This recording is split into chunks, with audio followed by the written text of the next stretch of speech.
ಕಟ್ಟಿನಲ್ಲಿ ಇದು ಮಾಡ್ತೇವೆ. ಮತ್ತು ನಾನು ನಿಮ್ಗೆ ಇನ್ನೊಂದು ಸ್ಪಷ್ಟಪಡಿಸ್ತೇನೆ. ನಿನ್ನೆ ಸಿದ್ದರಾಮಯ್ಯ ಸಾಹೇಬರು ಒಂದು ಟ್ವಿಟರ್ನಲ್ಲಿ ಒಂದು ಬಿಡುಗಡೆ ಮಾಡಿದ್ದಾರೆ. ತುಂಗಭದ್ರಾ ಕಾಲುವೆಗೆ ನಾವು ನೀರು ಬಿಡುತ್ತಿದ್ದೇವೆ, ಅದರಿಂದ ಯಾದಗಿರಿ ಜಿಲ್ಲೆಗೂ ಒಳ್ಳೆಯದಾಗಿದೆ ಅಂತ ಮಾಡಿದ್ದಾರೆ. ದಯವಿಟ್ಟು ಯಾರೋ ಸಿದ್ದರಾಮಯ್ಯ ಸಾಹೇಬರಿಗೆ ತಪ್ಪು ಮಾಹಿತಿ ಕೊಟ್ಟಿದ್ದಾರೆ. ತುಂಗಭದ್ರಾ ಕಾಲುವೆಯಿಂದಾಗಲಿ ತುಂಗಭದ್ರಾ ನದಿಯಿಂದಾಗಲಿ ಯಾದಗಿರಿ ಜಿಲ್ಲೆಗೆ ಯಾವುದು ಸಂಬಂಧ ಪಡಂಗಿಲ್ಲ. ನಾವು ಕೇಳಿದಂಥ ನೀರು ನಾರಾಯಣಪುರ ಡ್ಯಾಮಿಂದ ಬಿಡುವಂಥ ನೀರನ್ನ ನಾವು ಕೇಳಿದ್ದೇವೆ. ರೈತರು ಬಹಳ ಸಂಕಷ್ಟದಲ್ಲಿದ್ದಾರೆ. ದಯವಿಟ್ಟು ತಾವು ನಾರಾಯಣಪುರದಿಂದ ತಾವು ಈ ಒಂದು ನಾರಾಯಣಪುರ ಡ್ಯಾಮಿಂದ ಬಲದಂಡೆ ಎಡದಂಡೆಗೆ ನೀರು ಬಿಟ್ಟರೆ ಬಹಳ ಅನುಕೂಲ ಆಗ್ತಾ. ನೀರು ಬಿಡಬೇಕು, ರೈತರ ಜೀವ ಉಳಿಸಬೇಕು. ಈಗ ಆಲ್ರೆಡಿ ಇಬ್ಬರು ರೈತರು ಆತ್ಮಹತ್ಯೆ ಮಾಡ್ಕೊಂಡಿದ್ದಾರೆ ನೀರು ಬಂದಾದಗೋಸ್ಕರ. ಬಹಳಷ್ಟು ಜನ ಲಕ್ಷಾಂತರ ರೈತರ ಪರಿಸ್ಥಿತಿ ಬಹಳ ಚಿಂತಾಜನಕ. ದಯವಿಟ್ಟು ತಾವು ಬಿಡಬೇಕಂತ ನಿಮ್ಮ ಹತ್ರ ಮನವಿ ಮಾಡ್ತೇವೆ. ನಿನ್ನೆ ನಾವು ಹೋಗಿ ಮೊನ್ನೆ ಹೋಗಿ ಅವ್ರ ಮನೆಯಲ್ಲೇ ಭೇಟಿ ಇದ್ವಿ. ಸಿದ್ದರಾಮಯ್ಯ ಸಾಹೇಬ್ರಿಗೆ ಮನೇಲಿ ಬಿಟ್ಟು ಮೆಮೊರಂ ಕೊಟ್ಟಿದ್ವಿ. ಅವಾಗೂ ಹೇಳಿದ್ರು, ಇಲ್ಲ ನಾನು ಕೊಯ್ನಾ ಡ್ಯಾಮ್ ಇಂದ ಮಾತಾಡಿ ಅಲ್ಲಿ ನೀರು ಬಿಟ್ರೆ ನಿಮಗೆ ಬಿಡ್ತೀನಿ ಅಂತ ಹೇಳಿದ್ರು. ನಾವು ಅವ್ರಿಗೆ ರಿಕ್ವೆಸ್ಟ್ ಮಾಡಿದ್ವಿ, ಸರ್ ಕೊಯ್ನಾ ಡ್ಯಾಮ್ ಅಲ್ಲ, ನಮ್ಮ ಹತ್ರ ಡ್ಯಾಮ್ನಲ್ಲಿ ಆಲಿಮಟ್ಟಿ ಡ್ಯಾಮ್ನಲ್ಲಿ ಸಾಕಷ್ಟು ನೀರಿದಾವೆ, ಬಿಡ್ರಿ. ಹೋದ್ಸರೇನು ಇದು ಈಗೇನು ನೀರಿನ ಪ್ರಮಾಣ ಇಷ್ಟು ನೀರಿತ್ತು, ಜುಲೈ ಅಂತಕ್ಕೆ 7 TMC ನೀರು ಹೆಚ್ಚಿಗೆ ಉಳಿದಿತ್ತು. ಆ ತರ ಹೆಚ್ಚಿಗೆ ಉಳಿಸೆಂದು ರೈತರಿಗೆ ಅನುಕೂಲ ಆಗಂಗಿಲ್ಲ. ದಯವಿಟ್ಟು ನೀರು ಬಿಡ್ರಿ ಅಂತ ಮನವಿ ಮಾಡಿದ್ದೇವೆ. ಅವರು ಇಲ್ಲ ನೀನು ಟೆಕ್ನಿಕಲ್ ನೀನು ಶಾಣೆ ಅಲ್ಲ ನಾನು ಶಾಣೆ ಅಲ್ಲ ಅಂತಂದ್ರು. ಇಲ್ಲ ಸರ್, ನಾವು ನದಿ ದಂಡೆಗೆ ಇರೋದಕ್ಕೋಸ್ಕರ ನೀರಿನ ಮಹತ್ವ ನಮಗೆ ಗೊತ್ತಿದೆ ಅಂತ ರಿಕ್ವೆಸ್ಟ್ ಮಾಡಿದೆ.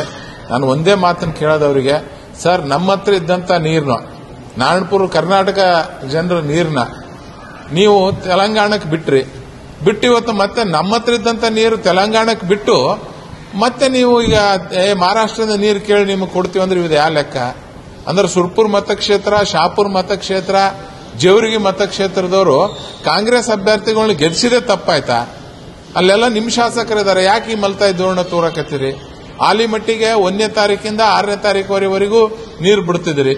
ಏಪ್ರಿಲ್ 1ರಿಂದ 6ವರೆಗೆ ಆಲಿಮಟ್ಟಿಗೆ ಸಂಬಂಧಪಟ್ಟಂತ ಡ್ಯಾಮಿಂದ ನೀರು ಬಿಡ್ತಿದ್ರಿ. ಇದಕ್ಕೆ ತುಂಗಭದ್ರಾಗ ಬಿಡ್ತಿದ್ರಿ. ನಾರಾಯಣಪುರ ಬಲದಂಡೆ ಎಡದಂಡೆಗೆ ಯಾಕೆ ಬಿಡ್ತಿಲ್ಲ? ಯಾಕೆ ನಮ್ಮ ಜನರ ಮೇಲೆ ನಿಮಗೆ ಸಿಟ್ಟು? ಮಾತೆತ್ತಿರ ಕಲ್ಯಾಣ ಕರ್ನಾಟಕ ಉದ್ಧಾರ ಮಾಡೋ ಮಂತ್ರಿ ಯಾಕೆ ಕಲ್ಯಾಣ ಕರ್ನಾಟಕ ಹಾಳು ಮಾಡಕತ್ತೀರಿ? ನಿಮ್ ಕೈ ಜೋಡಿಸಿ ಮನವಿ ಮಾಡ್ಕೊಳ್ತೇವೆ, ದಯವಿಟ್ಟು ನಮಗೆ ನೀರು ಬಿಡ್ರಿ.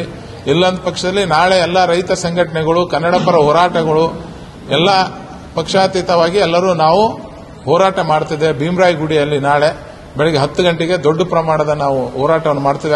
ಯಾಕಂದ್ರೆ ಅಲ್ಲಿ ಚೀಫ್ ಇಂಜಿನಿಯರ್ ಆಫೀಸ್ ಇದೆ, ಅವರೇ ಈ ನೀರು ಬಿಡಂತ ICC ಬೋರ್ಡ್ ಈಗ ಸೆಕ್ರೆಟರಿ ಆಗಿರ್ತಾರೆ. ಹಂಗಾಗಿ ನಾವು ಅಲ್ಲಿ ದೊಡ್ಡ ಪ್ರಮಾಣದಲ್ಲಿ ಹೋರಾಟವನ್ನು ನಾಳೆ ಹಮ್ಮಿಕೊಂಡಿದ್ದೇವೆ.